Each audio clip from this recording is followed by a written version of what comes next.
So today's session, I thought we will dwell on a topic that I'm quite excited to speak about. ఈరోజు నేను ఈ అంశం గురించి మాట్లాడడానికి ఎంతో సంతోషిస్తూ ఉన్నాను. దాని విషయమే మనం ధ్యానించాలి. When the Lord opened my eyes to see this, I was truly rejoicing in my spirit. ఇది చూడడానికి దేవుడు నా కళ్ళు తెరిచినప్పుడు నిజముగా నేను ఆత్మలో ఆనందిస్తూ ఉన్నాను. It is a very simple concept, but I feel I did not understand it. ఇది చాలా సామాన్యమైన సులువైన విషయమే, కానీ నేను దాన్ని అర్థం చేసుకోకుండా ఉన్నాను. Blessed are the meek. సాత్వికులు ధన్యులు. So if you see from the original passage in Matthew chapter 5, మత్తయి సువార్త 5వ అధ్యాయంలో ఇది రాయబడి ఉన్న మాటలు మనం చూస్తే, so it says in verse 3, blessed are the poor in spirit, for theirs is the kingdom of heaven. 3వ వచనం చూస్తే, ఆత్మ విషయమైన దీనులైన వారు ధన్యులు, పరలోక రాజ్యం వారిది. Blessed are those who mourn, for they shall be comforted. దుఃఖపడు వారు ధన్యులు, వారు ఓదార్చబడుదురు. Blessed are the meek, for they shall inherit the earth. సాత్వికులు ధన్యులు, వారు భూలోకమును స్వతంత్రించుకొందురు. If you see these three verses, they are all negative things. ఈ 3 వచనాలు కనుక మీరు చూస్తే, ఇవన్నీ కూడా చేయకూడని విషయాలుగా మనం చూస్తున్నాం. These are not what the world would consider positive aspects. అయితే లోకము వీటిని ఏదో పాజిటివ్, మంచివే అన్నట్టుగా పరిగణించదు, నెగిటివ్ గా చూస్తూ ఉంటాయి. Blessed are the poor in spirit, for theirs is the kingdom of heaven. ఆత్మ విషయమై దీనులైన వారు ధన్యులు, పరలోక రాజ్యం వారిది. And blessed are the meek, for they shall inherit the earth. సాత్వికులు ధన్యులు, వారు భూలోకమును స్వతంత్రించుకొందురు. So heaven and earth. మరి అక్కడ మనం చూస్తే పరలోకము, భూలోకం రెండు. So we're talking about heaven, it is about humility. పరలోకం గురించి మాట్లాడుకున్నప్పుడు అక్కడ దీనత్వం గురించి చెప్పబడింది. Poor in spirit is our posture before God. ఆత్మ విషయమై దీనత్వం అంటే దేవుని ఎదుట మన యొక్క భంగిమ ఆత్మలో ఎలా ఉందనేది. Who is in heaven? పరలోకంలో ఎవరున్నారు? Blessed are the meek. That means humility with respect to other people. మరి సాత్వికులు ధన్యులు అంటే దాని అర్థం ఏంటంటే ఇతర వ్యక్తులతో ఉండే దీనత్వం గురించి అది చెప్పబడుతుంది. So this way humility, this way also humility. మరి ఇలా నిలువుగా ఉండే దీనత్వము, అలాగే అడ్డంగా ఉండే దీనత్వము. This is very important to understand. ఇది అర్థం చేసుకోవడానికి ఎంతో ప్రాముఖ్యమైన విషయం ఇది. Because if we live like this, our life is upside down. మనం ఇలా జీవిస్తే మన జీవితాలు తలకిందులుగా ఉంటాయి. Many times we can be poor in spirit. అనేక సార్లు మనం ఆత్మలో దీనత్వం కలిగి ఉండొచ్చు. We can say, Lord, I cannot get any victory. Lord, you are my only hope. మనం అనొచ్చు, ప్రభువా నేను నా అంతటా విజయాన్ని పొందుకోలేను ప్రభువా, నీవే నాకున్న నిరీక్షణ. I have no righteousness, Lord, you are my only hope. నా యందు నీతి ఏమీ లేదు ప్రభువా, నీవే నా నిరీక్షణ. So we are able to be humble before the Lord. ప్రభు ఎదుట మనం దీనులంగా ఉండగలుగుతున్నాం. But the second part, sometimes we find it difficult. కానీ దాంట్లో రెండో భాగం మనకు కొన్నిసార్లు చాలా కష్టంగా అనిపిస్తూ ఉంటుంది. That is humility with respect to others, being meek. ఇతరుల ఎడల ఉండే దీనత్వం, అదే సాత్వికత, సాత్వికం. This is not what the world teaches us. ఇది లోకము మనకు బోధించని విషయం. The world teaches us you have to fight for your right. లోకం ఏం బోధిస్తుందంటే నీ హక్కుల కొరకు నువ్వు పోరాడాలి. You have to exert your authority. నీకున్న అధికారాన్ని నువ్వు వాడాలి. You have to show your strength. నీ బలాన్ని నువ్వు చూపాలి. You have to show off before others. ఇతరుల ముందు నిన్ను నువ్వు కనపరుచుకోవాలి. Jesus says, "Come to me and learn from me." యేసయ్య ఏమంటున్నాడంటే నా యొద్దకు వచ్చి నా యొద్ద నేర్చుకోండి. Gentle and humble in heart. హృదయమందు దీనత్వము సాత్వికము. He said, "If a grain of wheat falls into the ground and dies, then it produces much fruit." గోధుమ గింజ భూమిలో పడి అది చనిపోయినప్పుడు అది ఫలించి మరెక్కువగా ఫలాలు కాస్తుంది. Then we come to an interesting passage in Matthew chapter 25. ఆ తర్వాత మనం చాలా ఆసక్తికరమైన ఒక లేఖన భాగం దగ్గరికి వస్తాం. అది మత్తయి సువార్త 21వ అధ్యాయం. Let us keep in mind, the meek will inherit the earth. దీన్ని మనం మనసులో ఉంచుకుందాం. సాత్వికులు భూలోకమును స్వతంత్రించుకుంటారు. We will read Matthew 25. We will read from verse 14 onwards, the parable of the talent. క్షమించండి, మత్తయి సువార్త 25వ అధ్యాయం 14వ వచనం నుంచి తలాంతులకు సంబంధించిన ఉపమానం ఉంది, అది మనం చదువుకుందాం. So here we know this story, so we won't go into detail. మనకి ఈ యొక్క కథ తెలుసు కాబట్టి దాంట్లోకి మరి వివరంగా మనం వెళ్ళబోట్లేదు. So he gave one person 5 talents.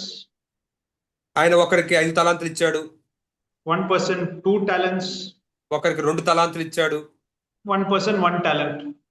ఒక వ్యక్తికి 1 తలాంతు ఇచ్చాడు. The person with 5 talents, he got another 5 talents. 5 తలాంతులు కలిగి ఉన్న వ్యక్తికి మరొక 5 తలాంతులు వచ్చాయి. One with 2 got another 2. 2 కలిగిన వాడు మరి 2 పొందుకున్నాడు. So what does he tell to these people who got more? ఈ ఎక్కువ పొందుకున్న వారికి ఆయన ఏం చెప్తున్నాడు? So he says to the one who verse 21 we will read, Matthew 25:21. 21వ వచనం చదువుదాం. మత్తయి సువార్త 25వ అధ్యాయం 21వ వచనం. అతని యజమానుడు, భలా నమ్మకమైన మంచి దాసుడా, నీవు ఈ కొంచెంలో నమ్మకంగా ఉంటివి, నిన్ను అనేకమైన వాటి మీద నియమించెదను, నీ యజమాని సంతోషంలో పాలు పొందుము అని అతనితో చెప్పాను. So we see an interesting thing here. ఇక్కడ మనం చాలా ఆసక్తికరమైన ఒక విషయాన్ని చూస్తున్నాం. This man is made a ruler of many things. ఈ వ్యక్తి అనేకమైన వాటి మీద ఏలుబడి చేసే వ్యక్తిగా చేయబడ్డాడు. In another place it says, you be in charge of 5 cities, you be in charge of 10 cities. ఇంకొక మాటలో చెప్పుకోవాలంటే నువ్వు ఒక 5 పట్టణాల మీద అధికారిగా ఉండు, లేదా ఒక 10 పట్టణాల మీద నువ్వు అధికారిగా ఉండు, చూసుకునేవాడిగా ఉండు. Remember, the meek will inherit the earth. గుర్తుంచుకోండి, సాత్వికులు భూలోకమును స్వతంత్రించుకొందురు. So how is this talent being multiplied? మరి ఈ తలాంతు ఎలాగా రెట్టింపు అవుతుంది? By humility. దీనత్వము ద్వారా. This is the secret. ఇదే రహస్యం. It is by humility alone we can multiply what God has given us. కేవలం దీనత్వము ద్వారా మాత్రమే దేవుడు మనకు ఏదైతే ఇచ్చాడో దాన్ని రెట్టింపు చేసుకోగలము. It is not by trying to multiply it in our own strength. ఏదో మన సొంత శక్తితో దాన్ని రెట్టింపు చేసుకోవడానికి ప్రయత్నించడం కాదు. It is by humility and saying, Lord, you can multiply this, Lord. కేవలం దీనత్వంతో, ప్రభువా నీవు మాత్రమే దీన్ని రెట్టింపు చేయగలవు ప్రభువా అని చెప్పడం. Let us take 5 talents. చూద్దాం, ఇక్కడ 5 తలాంతులు తీసుకున్నాడు. Let us say, okay, 1 talent is we are all young people, so let us say we are a son. We are a son. Yeah, so that is 1 talent is 1 position. So we are a son or a daughter. Okay. మరి ఒక తలాంత్ ఇక్కడ ఏంటంటే మీరు యవనస్తులుగా ఉన్నారు కాబట్టి మీరు ఒక కుమారుడో లేకపోతే కుమార్తెగానో ఉన్నారు. Maybe you are a husband. లేదా బహుశా నువ్వు ఒక భర్త అయి ఉండొచ్చు. Then you are a professional. నువ్వు అప్పుడు ఒక వృత్తిలో ఉండుండొచ్చు. So like this, God has placed many talents in our life. ఈ విధంగా దేవుడు మన జీవితంలో అనేక తలాంతుల్ని పెట్టాడు. So whether it is in the home or whether it is in our workplace, we can multiply the talent. ఇంటి దగ్గర అయినా సరే, పని చేసే చోట అయినా సరే, మనకి ఇవ్వబడిన తలాంతుల్ని మనం రెట్టింపు చేసుకోగలము. If a grain of wheat falls and dies, it produces much fruit. ఆ యొక్క గోధుమ గింజ కింద పడి చచ్చిపోతే అది అధికంగా ఫలిస్తుంది.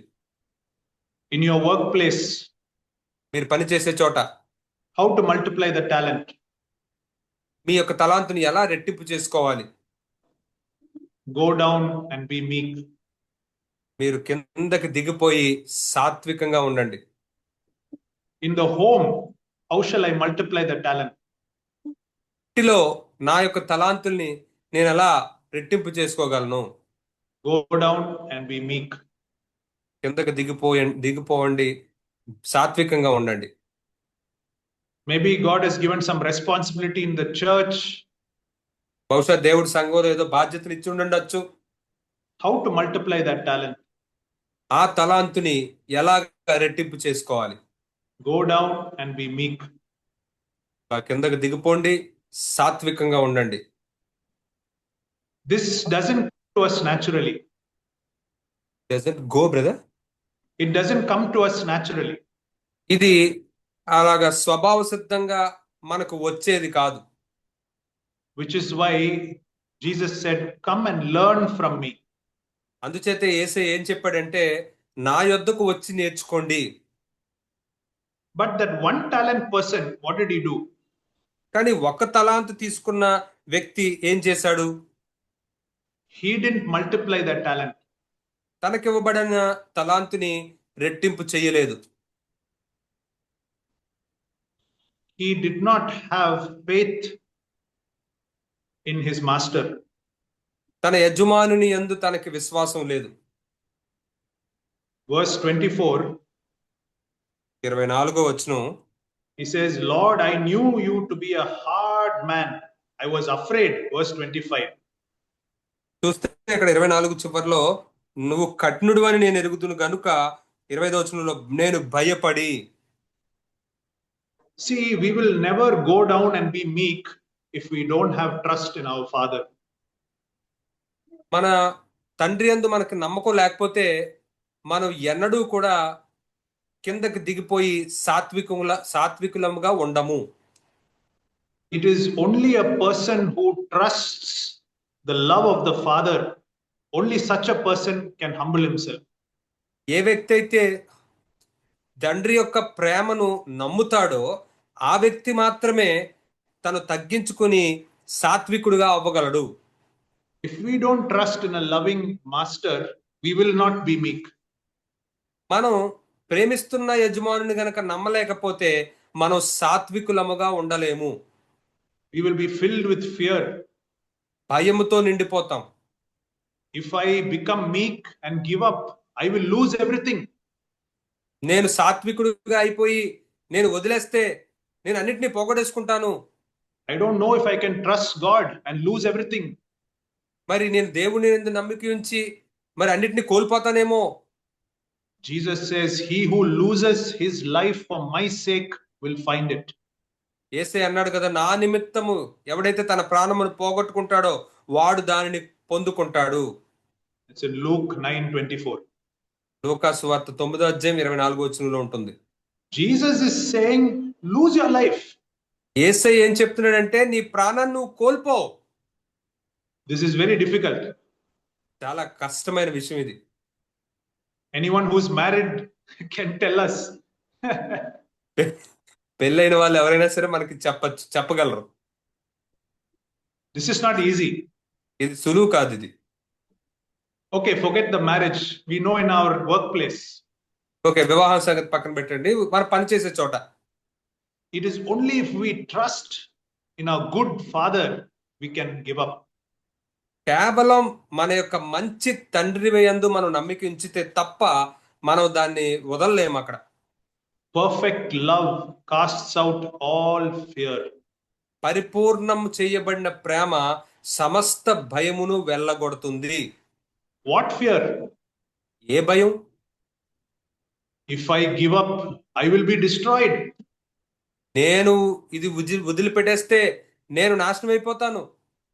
If I lose my life for Christ, I'll be finished. క్రీస్తు కొరకు నా యొక్క ప్రాణాన్ని నేను కోల్పోతే అయిపోయిందంతే ఇంకా. If I don't fight for my rights, they will finish me off. నా హక్కుల కోసం నేను పోరాడకపోతే వాళ్ళు నా సంగతి ఇంక చూసేస్తారు. If I don't show that I am very great, then they won't give me that job. నేను ఎంత గొప్పోడినో అనేది నేను చూపించుకోకపోతే వారు నాకు ఆ ఉద్యోగాన్ని ఇవ్వరు. Perfect love casts out all fear. పరిపూర్ణము చేయబడిన ప్రేమ సమస్త భయాన్ని వెళ్ళగొడుతుంది. Come to me if you are heavy and weary, I will give you rest, Jesus said. యేసయ్య అంటున్నాడు, ప్రయాసపడి భారం మోస్తున్న సమస్త జనులారా నా యొద్దకు రండి, నేను మీకు విశ్రాంతినిస్తాను. It is a heavy life to live like this. ఈ విధంగా జీవించడం అనేది నిజంగా భారంతో కూడిన జీవితమే. To keep on holding on to my life, holding on to my life, holding on to my life. నా జీవితాన్ని అలా పట్టుకుని ఉండడం. It is a heavy life. చాలా భారంతో కూడిన జీవితం ఇది. In the home, my life. మరి ఇంట్లో కూడా నా జీవితమే. In the workplace, my life. పనిచేసే చోట కూడా నా జీవితమే. On the road, my life. మరి రోడ్డు వెళ్తున్నప్పుడు కూడా నా జీవితమే. Burden after burden after burden. ఒక భారం తర్వాత ఇంకొక భారం తర్వాత ఇంకొక భారం, అలా భారం తర్వాత భారం. Heavy laden. ప్రయాసపడి మోస్తూ ఉన్నారు. Jesus said, I am humble in heart, learn from me. యేసయ్య అంటున్నాడు, నేను హృదయమందు దీనత్వం కలిగిన వాడిని, నా యొద్ద నేర్చుకోండి. Do not worry. చింతించొద్దు. Your heavenly Father feeds these birds. Your heavenly Father knows what you need. మీ పరలోకపు తండ్రి ఆకాశ పక్షులను పోషిస్తూ ఉన్నాడు. మీ పరలోకపు తండ్రికి నీకు ఏది అవసరమో తెలుసు. That promise is only for people who are not serving two masters. ఆ వాగ్దానం కేవలం ఎవరైతే ఇద్దరు యజమానులను సేవించటం లేదో వారికి మాత్రమే. If we are serving master of self and the master of God, that promise is not for us. ఒకవేళ మనం స్వయం అనే ఒక యజమానుని సేవిస్తూ దాంతో పాటు దేవుడిని యజమానుని సేవిస్తూ ఉంటే ఆ వాగ్దానం మీకు చెందదు. This is the heavenly multiplication. ఇది పరలోకపు రెట్టింపు. This is growth in Christianity. క్రైస్తవ్యంలో ఇదే ఎదుగుదల అంటే. Philippians, we know this verse. ఈ వచనం తెలుసు, ఫిలిప్పీలకు రాసిన పత్రిక. About our Lord Jesus, మన ప్రభు అయిన యేసు గురించి, who being in the form of God. ఆయన దేవుడై ఉండి కూడా. Philippians chapter 2 and verse 5 onwards. ఫిలిప్పీలకు రాసిన పత్రిక 2వ అధ్యాయం 5వ వచనం నుండి. We can read, brother. You can read 5 downwards till verse 8. 5 నుంచి 8 వచనాలు చదువుకుందాం. క్రీస్తు యేసునకు కలిగిన ఈ మనస్సు మీరును కలిగి ఉండుడి. ఆయన దేవుని స్వరూపము కలిగిన వాడై ఉండి దేవునితో సమానముగా ఉండుట విడిచిపెట్టకూడని భాగ్యమని ఎంచుకొనలేదు గాని, మనుషుల పోలికగా పుట్టి దాసుని స్వరూపమును ధరించుకొని తన్ను తానే రిక్తునిగా చేసుకొనెను. మరియు ఆయన ఆకారమందు మనుషుడిగా కనబడి మరణము పొందునంతగా, అనగా శిలువ మరణము పొందునంతగా విధేయత చూపిన వాడై తన్ను తాను తగ్గించుకొనెను. These 3 verses have one underlying theme. ఈ 3 వచనాలకి కూడా ఒకటే అంశంగా మనం చెప్పుకోవచ్చు. Humility. దీనత్వం. He wants us to learn this. మనం ఇది నేర్చుకోవాలని ఆయన కోరుకుంటున్నాడు. Next verse it says, therefore God has highly exalted him. చూడండి, అందుచేతే తర్వాత వచనంలో అక్కడ ఏమని రాయబడి ఉందంటే, అందుచేతనే ఆ తండ్రి ఆయన అన్నిటికంటే హెచ్చుగా అధికముగా హెచ్చించాడు అని 11 చివర్లో చూస్తాం. You see the heavenly multiplication. చూస్తున్నారా పరలోకపు రెట్టింపు ఎలా ఉందో? Jesus humbled himself so much. We cannot do that because he was God. యేసయ్య తను తాను ఎంతగానో తగ్గించుకున్నాడు. మనం అలా చేయలేము, ఎందుకంటే ఆయన దేవుడు. Therefore, God exalted him. అందుచేత దేవుడు ఆయన్ని అధికముగా హెచ్చించాడు. Meek will inherit the earth. తాత్వికులు భూలోకమును స్వతంత్రించుకొందురు. Poor in spirit, theirs is the kingdom of heaven. ఆత్మలో దీనత్వం కలిగిన వారు వారిదే పరలోక రాజ్యం. Let us remember this economy of heaven. ఈ పరలోకం యొక్క ఈ యొక్క విషయాన్ని, ఈ యొక్క సూత్రాన్ని మనం గుర్తుంచుకుందాం. Are you losing in life? మీ జీవితంలో మీరు కోల్పోతున్నారా? Do you feel that you are losing always? ఎల్లప్పుడూ కోల్పోతున్నాను, పోగొట్టుకుంటున్నాననే ఉందా? Do you feel that people are taking advantage of you? ప్రజలు మిమ్మల్ని అలుసుగా తీసుకుంటున్నారు, వారు స్వార్థానికి ఉపయోగించుకుంటున్నారని మీకు అనిపిస్తుందా? Do you feel that you are like the least and the last? మీరు చాలా అల్పులు, చివర్లో ఉంచబడిన వారు అని అనిపిస్తుందా మీకు? Do you feel like you are like a servant and people are treating you like a servant? మరి నువ్వు ఒక సేవకునిగా, ఇతరులు కూడా నిన్ను సేవకునిగా చూస్తున్నారని నీకు అనిపిస్తుందా? Blessed are you. నువ్వు ధన్యుడవు. Great is your reward. నీ యొక్క ప్రతిఫలం చాలా గొప్పగా ఉండబోతుంది. So I want to leave you with this message of hope.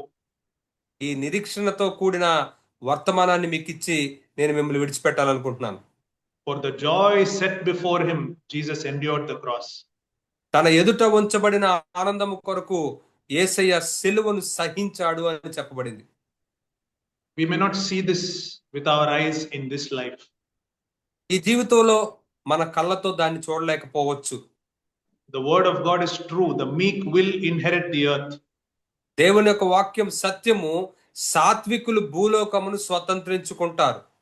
There is a millennial reign coming. మరి ఆ యొక్క 1000 సంవత్సరాల పరిపాలన రాబోతుంది. There is a new heaven and new earth coming. కొత్త ఆకాశము, కొత్త భూమి రాబోతున్నాయి. We look for the city that is to come. ఆ రాబోతున్న పట్టణము కొరకు మనం ఎదురు చూస్తూ ఉన్నాం. In this world we have no lasting city. ఈ లోకంలో, ఈ భూమి మీద ఎల్లకాలం నిలిచి ఉండిపోయే పట్టణాలు మనకేమీ లేవు.